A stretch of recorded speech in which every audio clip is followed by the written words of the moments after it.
Hello friends, what a super fantastic bank Nifty expiry थी। और उससे भी अच्छा था कि कल जैसे एग्जैक्टली मार्केट को प्रिडिक्ट किया था वैसे ही चला। और आप हैरान हो जाओगे कि पूरे हफ्ते हमारा एनालिसिस डॉट टू डॉट सही चल रहा है। ये व्यूअर्स का ही प्यार है और स्टूडेंट्स का साथ है जो इतना अच्छा एनालिसिस हर दिन चल रहा है। मैं फिर से आपकी शुक्रिया करूंगा, धन्यवाद कहूंगा कि आप चैनल को पसंद कर रहे हो, लाइक कर रहे हो, सब्सक्राइब कर रहे हो, अच्छे अच्छे कमेंट्स लिख रहे हो। यस, मैं हर एक कमेंट पढ़ता हूँ। Thanks a lot once again. और मैं आशा करता हूँ आज जो एनालिसिस बताऊंगा वो भी आपको डेफिनेटली हेल्प करेगा। अब कल क्या कहा था, थोड़ा सा समरी करेंगे। बहुत सिंपल कंसेप्ट कल कहा था कि मार्केट जो है वो 21,900 के आसपास जाके, ये जो पहला हमारा पॉइंट था कि 21,900 के आसपास मार्केट टच करेगा। और यहां पे अगर आप देखोगे, यस, ये जो पार्ट है आप देखोगे एग्जैक्टली 21,900 के यहाँ पे टच किया और एग्जैक्टली एक बड़ा सा फॉल आ गया जो आपको 21,720 तक लेके गया। तो ये पूरा का पूरा जो फॉल है दोनों डायरेक्शन में, ये जो मॉर्निंग को ही होने वाला है, ये अगर आप कल का एपिसोड देखोगे तो बहुत डिटेल में एक्सप्लेन किया था। तो बहुत इंपॉर्टेंट है कि आप जल्द से जल्द, जो अगर आप नए हो तो चैनल को सब्सक्राइब, बेल बटन को हिट करना मत भूलना और वीडियो को लाइक कर देना, क्योंकि कल भी कहा था most of the time analysis अच्छे होते हैं, बाद में आप लाइक नहीं करोगे तो ये ज़्यादा लोगों तक नहीं पहुंचेगा। अब इसी बेसिस पे ये मैं आपको कह सकता हूं, डेमो एनालिसिस कह सकता हूं। इसके लिए आप देखोगे तो आज बहुत सारे हीरो के ट्रेड्स का एनालिसिस किया था। बैंक निफ्टी का ये सबसे सुपर ट्रेड था। आप देखोगे 45 की एंट्री थी, मेड हाई ऑफ 220, ये सबसे बढ़िया था। बट यहां पे ही हम नहीं रुके।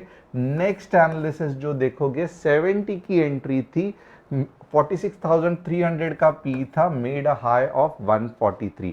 तो अगर आप 220 डिवाइडेड बाय 40 करोगे तो लगभग लगभग 8x, और यहाँ पे ऑलमोस्ट आप देखोगे तो पैसा डबल हो गया, 2x। अब यहाँ पे आप देखोगे तो पी के भी पॉइंट्स कैप्चर्ड हुए, but overall it was a very fantastic day. अगर आप ये एनालिसिस जानना चाहते हो तो आप हमारे फ्री ट्रायल ग्रुप में ज्वाइन कर सकते हो। आपको सीरियसली बहुत कुछ सीखने और मज़ा आ जाएगा।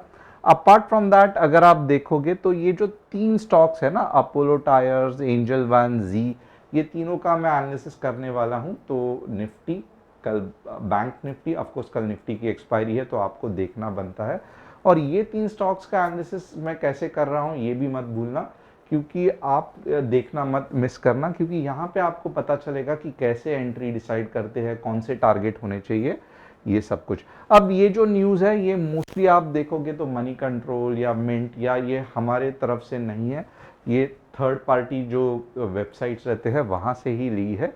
HDFC Blanks closes 1.15 billion stake sale in HDFC Credila. तो HDFC बैंक से का कुछ इसको बेनिफिट हो सकता है। BPCL science 4 months US oil purchase, तो बहुत अच्छा है। मन्नपूर्णम फाइनेंस एनसीडी रेस कर रहा है, 6,000 करोड़ का प्रॉफिट हो सकता है। Indian iron ore exports touch 32.2 million metric tons during the first 9 months of the current fiscal. बहुत कंपनी जो आयरन ओर प्रोड्यूस करती है, आयरन के रिलेटेड है, जैसे इम्फा है, तो ये सब कंपनीज को ये सब पता चल रहा है कि ये सब से फायदा हो सकता है, क्योंकि ये सब आयरन कोर जो मैन्युफैक्चर जो प्रोड्यूस करने वाली कंपनीज है या स्टील के रिलेटेड कंपनीज है वो अच्छा बिजनेस कर सकती है, क्योंकि डिमांड इतना अच्छा है। अब आप यहाँ पे देखोगे ना तो पहले तो एक सिंपल चीज मैं कहना चाहता हूँ, क्योंकि फेड का भी अभी 2 दिन मीटिंग चालू हो गए, भले रेट्स अनटच रहेंगे, बट आप देखोगे तो ओवरऑल थोड़ा सा मार्केट को लग रहा है अभी भी कि कुछ मेरे लिए यहाँ पे है और कुछ अच्छा हो सकता है।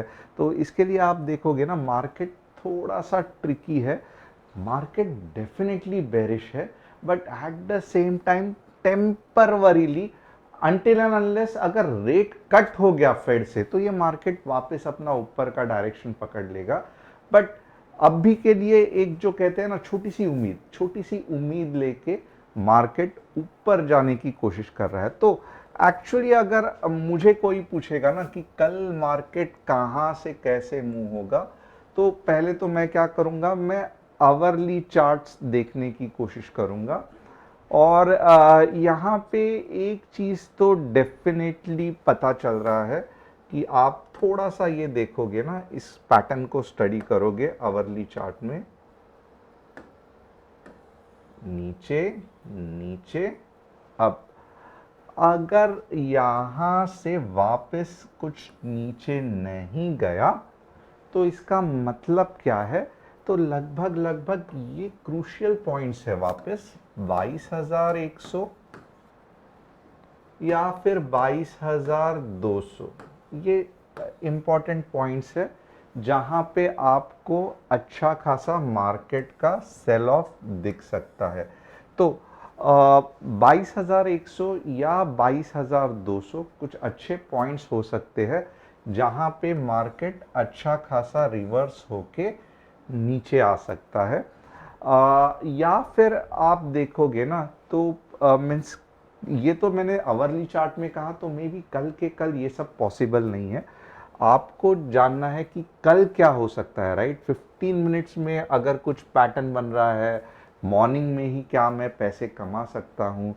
तो सबसे पहले एक चीज़ याद रखना, अगर मार्केट कल ये पॉइंट के नीचे ओपन हो रहा है, ओके, ये पॉइंट के नीचे जो कि है 21,800 के नीचे क्लोज हो रहा है, कुछ इस तरीके से कैंडल बन रही है मॉर्निंग में ही, तो आप क्या करोगे, आप निश्चिंत होके 21,720 और 21,680 का दो टारगेट रखोगे। अगेन मैं कहूंगा, अब देखो कल की बात कर रहा हूं, मॉर्निंग में ही अगर गैप डाउन हो रहा है, 15 मिनट्स की कैंडल 21,800 के आसपास क्लोज हो रही है, तो आपके दो टारगेट्स बनेंगे 21,720 और 21,680, जो मुझे लग रहा है कि बहुत अब यहाँ पे और एक चीज है, आज का जो ये है ना, क्योंकि फेड की मीटिंग है ना, मैं कुछ इवेंट है तो मैं भी कुछ कॉन्फिडेंटली नहीं कह सकूंगा।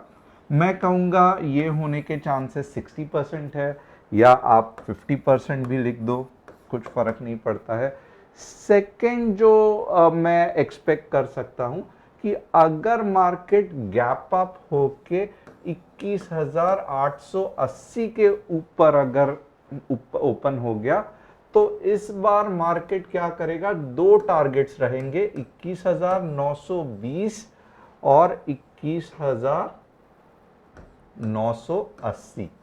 तो ऊपर के डायरेक्शन में क्या रहेगा, 880 के ऊपर, यानी कि 21,880 के ऊपर अगर कुछ मुझे ऐसी कैंडल दिख रही है, तो मेरे दो टारगेट्स रहेंगे वापस एक बार 21,920 और 21,980।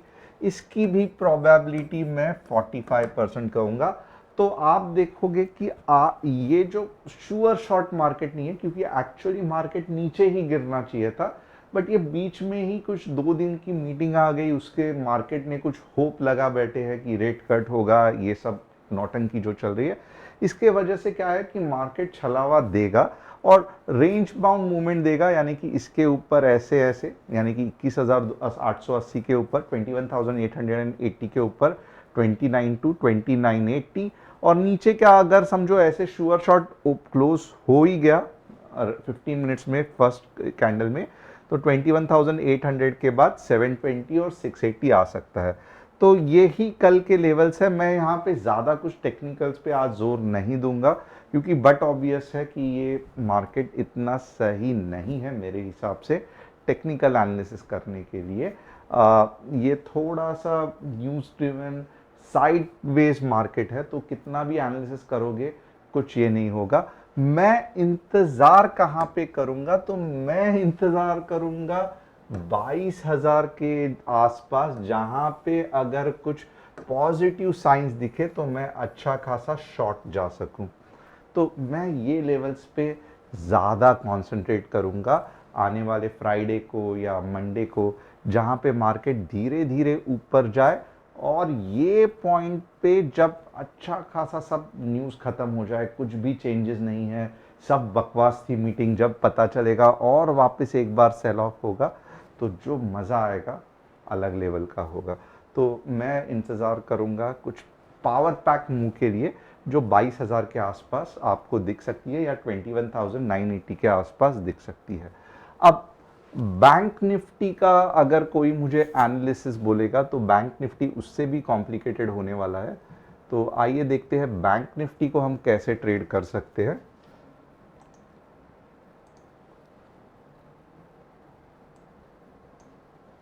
बैंक निफ्टी अगर आपको पुट के बारे में कब सोचना है, इमीडिएटली अगर 46,200 के नीचे 15 मिनट्स की कैंडल्स क्लोज होती है तो आप पुट के बारे में सोचोगे। आपका पहला टारगेट होगा 46,100 और आपका फाइनल टारगेट होगा 46 के।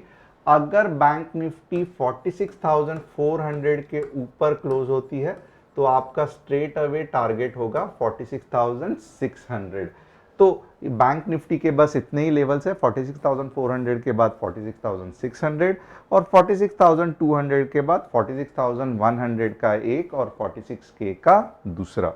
तो ये हो गया बैंक निफ्टी के लेवल्स। अब झट से एनालिसिस करते हैं कि ऐसे मीन्स बुरे मार्केट में क्या मुझे अपोलो टायर खरीदना चाहिए। डेफिनेटली नॉट, क्योंकि बहुत जल्द अपोलो टायर्स मुझे बाइंग की अपॉर्चुनिटी देने वाला है। कौन से लेवल पे देने वाला है, तो लगभग मुझे 420 के लेवल पे बाइंग की अपॉर्चुनिटी देने वाला है। मैं तब जाके एंट्री करूंगा रादर देन अप करने के लिए, क्योंकि वीकली चार्ट में तो एंट्री बनती ही नहीं है। जेके टायर, अभी देखो टायर दोनों सेम कंपनी है और सेम प्रॉब्लम है। जेके टायर अगर मुझे कोई कहेगा तो 375 पे बाइंग का एक अच्छा मौका है ये जोन पे, बट फिलहाल के लिए आप देखोगे तो जेके टायर का भी सेम प्रॉब्लम है। एंजल वन बहुत अच्छी चल रही थी ये कंपनी, बट धीरे धीरे होता क्या है कि एक पॉइंट ऐसा आ ही जाता है जब सेल ऑफ होना चालू हो जाता है। तो देखते हैं कि ये जो एंजल वन कंपनी है उसका क्या चल रहा है। तो आप एंजल वन में भी देखोगे तो नीचे के डायरेक्शन में मूव आ रहा है। फिलहाल के लिए कुछ यहाँ पे बाइंग बन रहा है इसके वजह से, बट ओवरऑल आपको इस पे ज़्यादा ध्यान नहीं देना है। मुझे लगता है 1750 एक सही लेवल रहेगा जहाँ पे आप एंट्री के बारे में सोच सकते हो। तो फिलहाल एंजल वन में भी कोई भी एंट्री नहीं बन रही है और नीचे गिरने के चांसेस है।